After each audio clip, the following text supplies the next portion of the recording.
Assalamualaikum warahmatullahi wabarakatuh. Kembali lagi bersama saya Rian TW. Dan pada kesempatan kali ini saya masih membahas tentang Verdi Sambo lagi. Sekelumit masalah yang sampai detik ini masih menyisakan misteri dan belum terungkap semuanya. Entah dari sisi perencanaan pembunuhan ataupun kasus-kasus lainnya yang sudah dia diisukan seperti itu.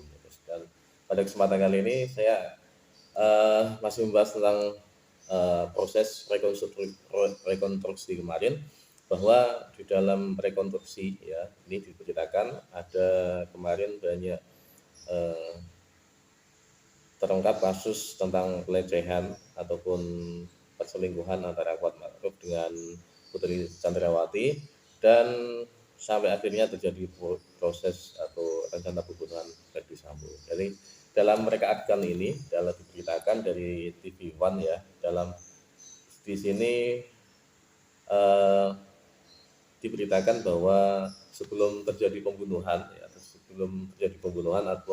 ataupun sebelum terjadi sebuah adanya rencana pembunuhan oleh Verdi Sambo terhadap Brigadir J. Di sini terungkap bahwa di pertemuan antara Putri Chandrawati dengan Verdi Sambo, seperti biasa seorang istri yang mengeluh pada suaminya bahwa istrinya itu sedang dilecehkan oleh orang lain. Jadi dalam alur pembicaraannya seperti itu. Jadi membuat alibi bahwa eh, ada sebuah pelecehan ya, ada sebuah pelecehan seksual yang dilakukan oleh Brigadir J. Ini di sini ada terungkap isi obrolan di sofa ya, saat Verdi Sambo peluk dan cium Putri Chandrawati sebelum habisi nyawa Brigadir J. Total ada 78 adegan rekonstruksi. Jadi salah satu adegan yang paling disorot saat rekonstruksi kasus dugaan pembunuhan berencana terhadap Brigadir J adalah saat Verdi Sambo dan Putri Chandrawati duduk bersama di sofa. Jadi duduk bersama di sofa, istrinya merajuk, merengek, membuat alibi bahwa dia dilecehkan oleh Brigadir J. Jadi bahkan sampai memeluk dan mencium istrinya. Jadi adegan itu membuat publik bertanya-tanya apa yang dibicarakan kedua belah pihak di sofa tersebut ya, sebelum akhirnya menghabisi nyawa Brigadir J. Jadi akhirnya terungkap bahwa yang BK memastikan bahwa dalam adegan sofa itu Putri Chandrawati tengah menceritakan kejadian yang ia alami saat berada di Magelang kepada Verdi Sambo. Merajuk seperti tadi. Yang ngobrol artinya kan Putri menceritakan kejadiannya, apa yang di Magelang itu dianggap merendahkan harkat dan martabat sebagai seorang pimpinan, istri seorang pimpinan atau seorang jenderal, yang seharusnya ajudan itu taat, intinya seperti itu. Setelah Putri selesai menceritakan perkara di Magelang, barulah Verdi Sambo itu membuat rencana untuk pembunuhan terhadap ajudannya. Kalau sudah lama, enggak lah tugasnya. Jadi spontanitas setelah istrinya itu merajuk kepada Verdi Sambo, akhirnya Verdi Sambo spontanitas saat itu juga membuat sebuah rencana dan mengumpulkan ajudan-ajudannya. Sebenarnya diketahui rekonstruksi kasus pembunuhan berencana Brigadir Joshua Huta Barat dilaksanakan pada Selasa 30 Agustus 2022. Rangkaian rekonstruksi tersebut digelar mulai pukul 10 hingga pukul 17. Jadi lumayan lama ya, hampir sehari penuh ya. Jadi momen Verdi Sambo meluk dan mencium istri itu dilakukan di salah satu ruangan di rumah pribadi mereka, Jalan Saguling. Jadi saat itu Verdi Sambo sudah bersama Putri Chandrawati di rumah pribadinya, bukan di rumah dinas, karena pembunuhannya itu di rumah dinas ya. Jadi Verdi Sambo bertemu istrinya setelah pulang dari Magelang itu, kemudian istrinya merajuk, dan akhirnya disitulah titik di mana rencana pembunuhan itu dilaksanakan oleh Verdi Sambo. Jadi karena dianggap Brigadir J itu sudah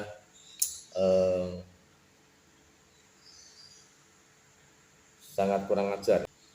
Verdi Sambo yang mengenakan baju tahanan merangkul pundak istrinya, Putri Candrawati yang berbaju putih tampak hanyut dalam pelukan itu lalu menyenderkan kepalanya di Verdi Sambo. Jadi setelah adegan itu, Verdi Sambo mengambil alat komunikasi berupa HT dan berkomunikasi dengan seseorang, kemudian pergi meninggalkan ruangan.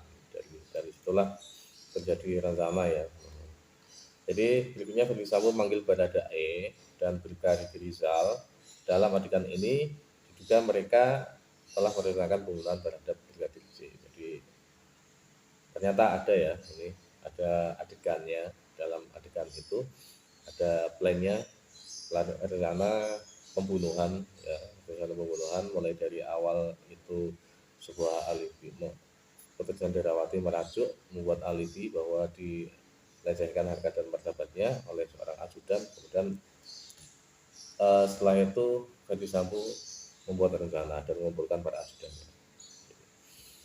Total terdapat 78 adegan yang diberikan oleh 5 orang tersangka, yaitu Verdi Sambo, Putri Candrawati, Baradae, Bribda RR, dan Kuat Ma'ruf. Jadi 16 adegan diberikan untuk mengabarkan peristiwa di rumah Magelang pada tanggal 47 dan 8 Juli 2022. Jadi kemudian 35 adegan diperhatikan untuk mendapatkan peristiwa di rumah Sangguling, rumah pribadi ya, pada tanggal 8 Juli dan setelah pembunuhan Brigadir J. Jadi prosesnya itu ada 78 adegan semuanya, mulai dari adegan itu saat berada di Magelang ya, kemudian berada di rumah dinas, kemudian diakhiri saat berada di rumah pribadi, kemudian diakhiri di rumah dinas dan proses pembunuhannya itu. Jadi itu juga adegan. Jadi memang sudah jelas ya, clear bahwa memang ini adalah sebuah pembunuhan berencana berasal dari fitnah yang telah dilayangkan atau diungkapkan oleh Kuat Ma'ruf dan istri Verdi Sambo, Putri Candrawati. Dari situ akhirnya terjadilah proses untuk perencanaan pembunuhan yang terjadi di rumah dinas. Jadi seperti itu detailnya. Jadi sudah detail sekali. Tinggal ini saya belajar juga berita yang tadi yang lain masih ada berkas-berkas yang perlu dilengkapi ya, perlu dilengkapi. Dan ini untuk perpanjangan masa hukuman ya, sebelum terjadi sidang ya, dia ajukan sidang proses pidana ini diperpanjang menjadi 40 hari lagi ya, seperti itu. Jadi karena prosesnya belum selesai ya, ada beberapa berkas yang masih belum diselesaikan seperti itu.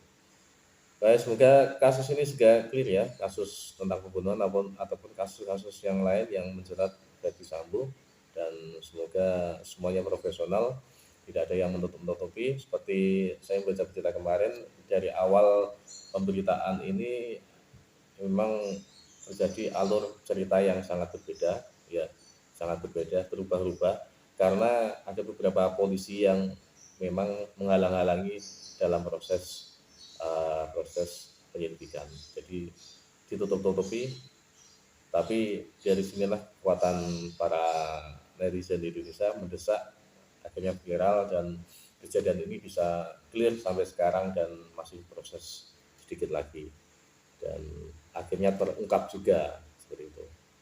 Dan semoga ini hukum Indonesia juga tidak tebang pilih ya, untuk mengungkap semuanya, karena di kepolisian ini namanya sudah jelek ya, kepolisian yang dulu pernah ada juga tagar bahwa buat apa lapor polisi ya. Karena saya mendengar-dengar ataupun melihat-lihat istilahnya di kepolisian yang bisa dikritik ya, ini kepolisian itu ketika ada kasus ya, kasus kecil lah, itu tidak terus diungkap, tapi kadang malah kayak disepelekan ataupun tidak diungkap ya, tidak diselidiki seperti itu, dan akhirnya menimbulkan masyarakat itu semakin tidak percaya ya. Sebagai tolak ukur ya, tolak ukur untuk polisi memperbaiki diri citranya dengan melakukan sebuah gebrakan kepelayanan, karena polisi dengan jargon melindungi mengayomi itu tidak dilaksanakan, hanya sebuah slogan saja.